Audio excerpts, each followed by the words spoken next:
অন্তর্বর্তী সরকারের আইন উপদেষ্টা ডক্টর আসিফ নজরুল বলেছেন, অন্তর্বর্তী সরকারের প্রধান উপদেষ্টা অধ্যাপক মোহাম্মদ ইউনূসের প্রতিশ্রুতি অনুযায়ী ডিসেম্বর থেকে জুনের মধ্যে যত দ্রুত সম্ভব নির্বাচন অনুষ্ঠিত হবে। যে যাই বলুক, জুনের পরে নির্বাচন যাওয়ার কোনোই সম্ভাবনা নেই। তিনি বলেন, সংস্কারের ব্যাপারে বিএনপি অত্যন্ত আন্তরিক, তবে সুনির্দিষ্ট কোনো রোডম্যাপ না পাওয়ায় অসন্তোষ জানিয়েছে বিএনপি। প্রধান উপদেষ্টার সঙ্গে পৌনে ২ ঘণ্টা বৈঠক শেষে বেরিয়ে বিএনপি মহাসচিব মির্জা ফখরুল ইসলাম আলমগীর বলেন, আমরা দলীয় ফোরামে আলোচনা করে পরবর্তী সিদ্ধান্ত নেব।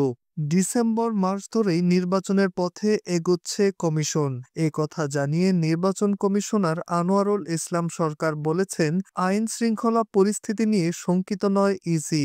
ডিসেম্বরে নির্বাচন হলে পরিস্থিতি আরও উন্নতি হবে। ১৬ এপ্রিল বুধবার রাজধানীর আগারগাঁওয়ে নির্বাচন কমিশন ভবনে নিজ কক্ষে সাংবাদিকদের এসব কথা বলেন তিনি। এ সময় নির্বাচন কমিশনার আরও বলেন, আগস্ট-সেপ্টেম্বরের মধ্যেই রাজনৈতিক দলসহ অংশীজনদের সঙ্গে নির্বাচন কমিশনের সংলাপ হবে।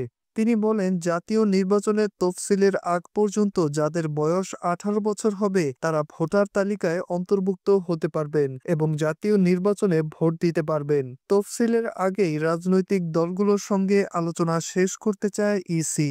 রাজনৈতিক দলের নিবন্ধনের সময় বৃদ্ধির চিন্তা এখনো করছে না ইসি বলে জানান তিনি। মোহাম্মদ নাজমুল হাসান পুলক, আজকের বাংলা নিউজ ডেস্ক।